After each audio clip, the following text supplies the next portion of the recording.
Day 19 of Lent, ladies and gentlemen. Wow, ladies and gentlemen. We are nearly halfway there. We are basically 3 weeks away from the you-know-what, from Easter Sunday. And all I have to say right now, ladies and gentlemen, is I honestly can't believe it. I actually cannot believe it. This is amazing. This is fantastic. But it means, ladies and gentlemen, if you think this is the time to slow down, I've got some bad news for you. This is the time to speed up. This is the time to work. This is the time to put plans into motion. Wheels within wheels, ladies and gentlemen, are in motion. And I am going to see it too that all of us are going to go for a bit of a ride.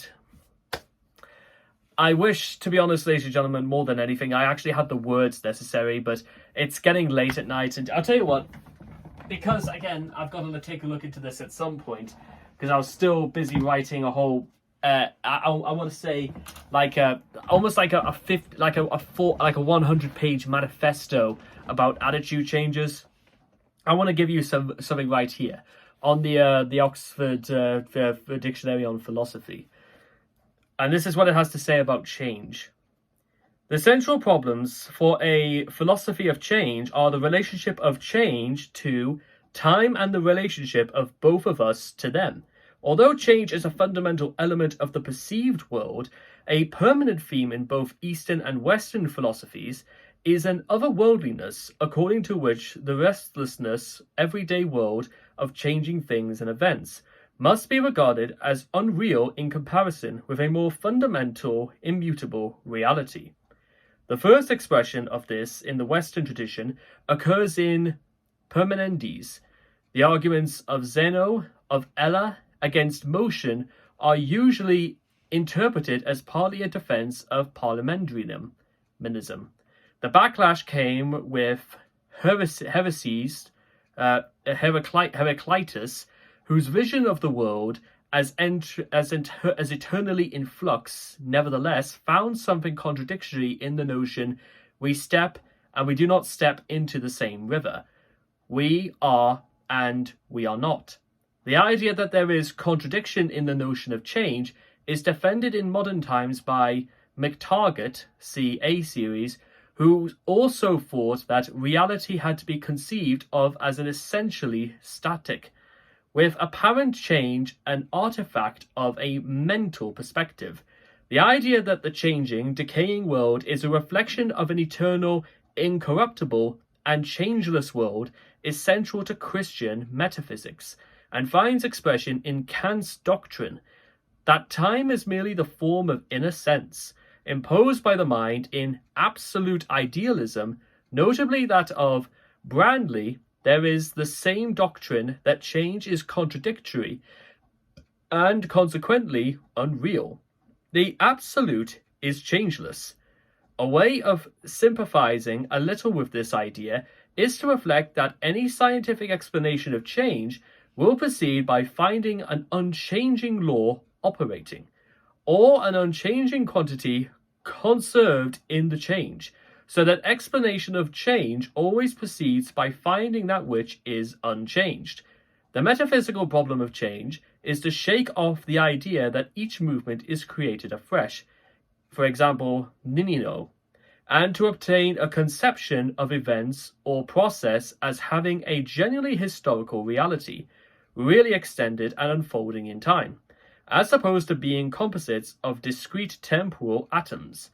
A step towards this may be to see time itself not as an infinite container within which discrete events which are located, but as a kind of logical construction form, the flux of events. The relation view of time was advocated by Leibniz and subject to the debate between him and Newton's absolute pupil. The point, what I can absolutely gather from all this, ladies and gentlemen, is that it is based more on a logical sequence of events. not by something that is changed and can only be met by something that is unchangeable. And that from a metaphysical aspect, the only things change because some things are inchangeable. However, even in the world of physics, ladies and gentlemen, impossible is merely a myth. Everything is possible. From me being able to drop this ball onto the floor and for the ball to actually pass through the floor, it's not impossible, but we actually cannot comprehend the actual statistic for what the percentage is that this ball will ever fall through the floor. It could be as high as possibly 0.16 to Megatron to the power of 10, for example, or 0.6 to the power of 16 Google, for example.